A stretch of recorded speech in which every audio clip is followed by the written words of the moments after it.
Assalamualaikum warahmatullahi wabarakatuh. Ketemu lagi dengan materi bab 7 yaitu interaksi makhluk hidup dan lingkungan. Materi IPA kelas 7 semester genap yang dipersembahkan oleh Nurul Ernawati, Sarjana Pendidikan, staf pengajar pada MTS Negeri 2 Trenggalek. Kompetensi inti dan kompetensi dasar yang dipelajari. Kompetensi inti 3, memahami dan menerapkan pengetahuan faktual, konseptual, prosedural, dan metakognitif pada tingkat teknis dan spesifik, sederhana, berdasarkan rasa ingin tahunya tentang ilmu pengetahuan, teknologi, seni, budaya dengan wawasan kemanusiaan, kebangsaan, dan kenegaraan terkait fenomena dan kejadian tampak mata. Kompetensi dasar yang dipelajari, kompetensi dasar 3.7 yaitu menganalisis interaksi antara makhluk hidup dan lingkungannya serta dinamika populasi akibat interaksi tersebut.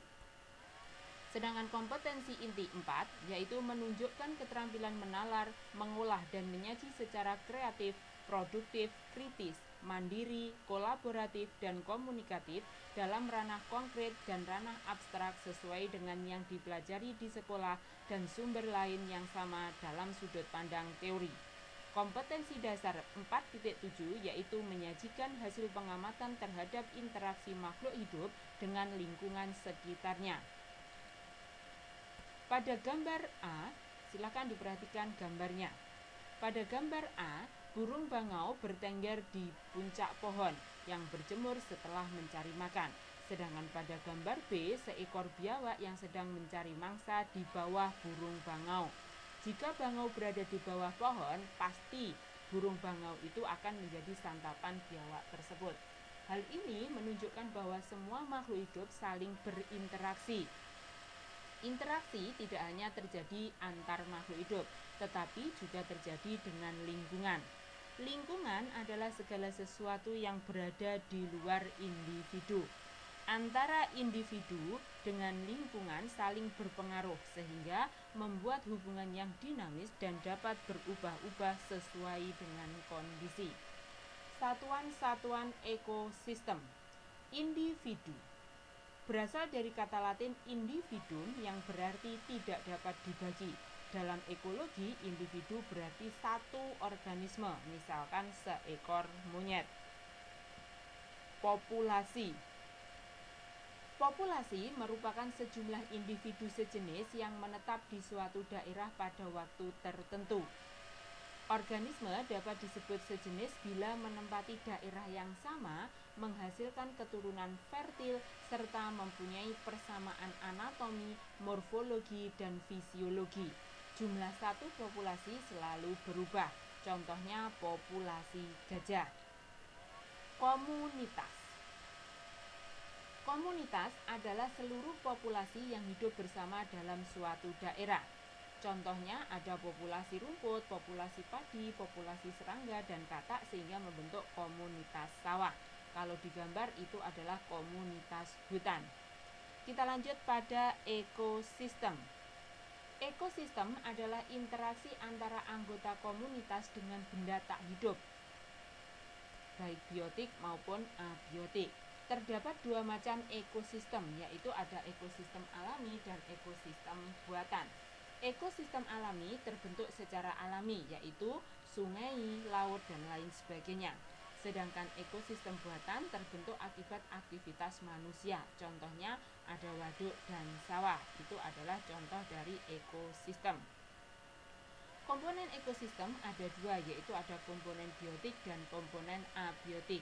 Komponen biotik terdiri atas makhluk hidup seperti manusia, hewan, tumbuhan, dan jasad renik.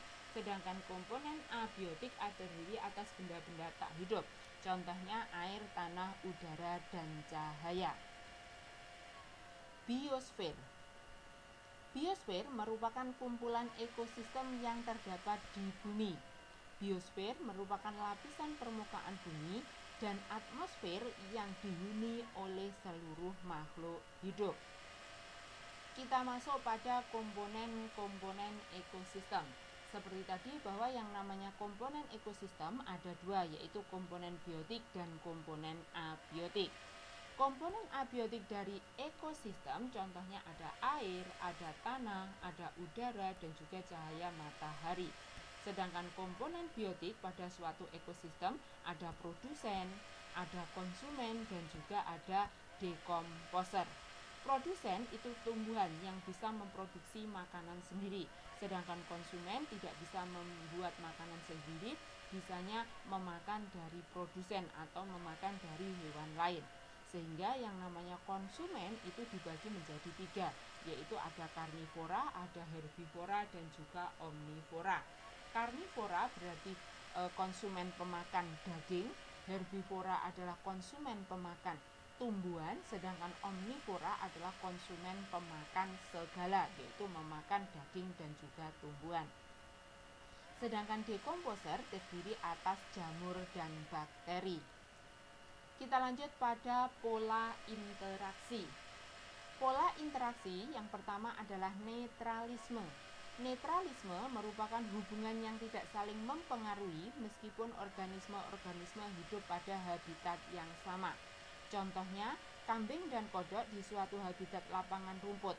Kambing makan rumput di siang hari, sedangkan kodok makan serangga di malam hari. Selanjutnya, kompetisi. Kompetisi merupakan bentuk interaksi antar individu sejenis atau antar populasi di mana individu atau populasi tersebut bersaing mendapatkan sarana untuk tumbuh dan berkembang. Contohnya, kuda dan kelinci yang hidup di suatu padang rumput, mereka berkompetisi dalam mendapatkan rumput sebagai bahan makanannya. Selanjutnya, predasi. Predasi merupakan interaksi antara pemangsa dan mangsa. Pemangsa disebut sebagai predator adalah hewan yang memangsa atau memakan. Sedangkan mangsa atau prey adalah hewan yang dimangsa atau dimakan. Kita lanjut pola interaksi yang selanjutnya, yaitu ada simbiosis. Simbiosis yang pertama adalah simbiosis parasitisme.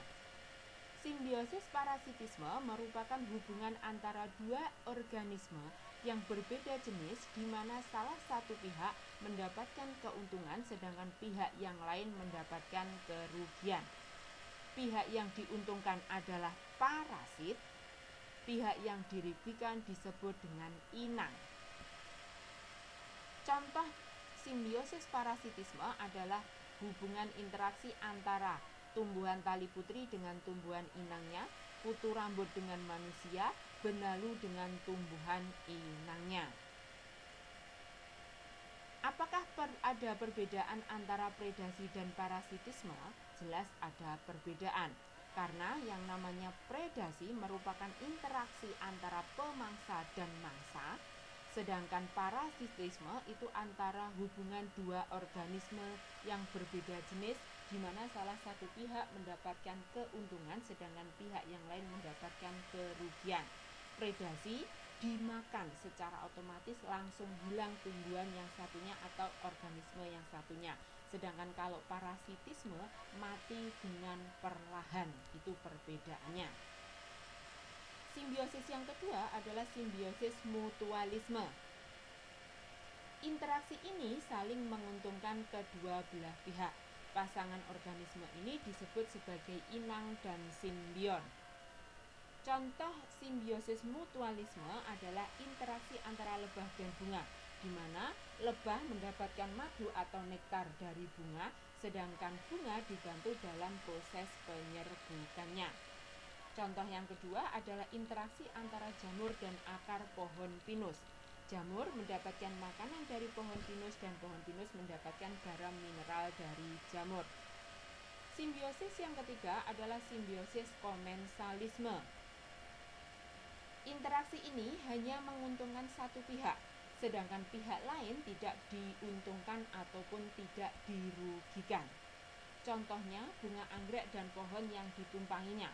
Bunga anggrek mendapatkan tempat hidup tetapi tidak menyerap sari-sari makanan dari pohon tersebut. Ikan remora dan ikan hiu. Ikan remora mendapatkan perlindungan dari ikan hiu dan pemangsa lain dan mendapatkan sisa-sisa makanan ikan hiu, Sedangkan ikan hiu ada tidaknya ikan remora tidak berpengaruh dalam kehidupannya. Simbiosis yang keempat adalah simbiosis amensalisme. Amensalisme atau antibiosis adalah interaksi organisme di mana salah satu organisme menghambat pertumbuhan organisme lain. Contohnya pohon walnut dan tumbuhan di sekitarnya. Pohon walnut menghasilkan zat alelopati dan menyebarkannya ke ekosistem padang rumput sehingga tumbuhan di sekitarnya tidak dapat hidup.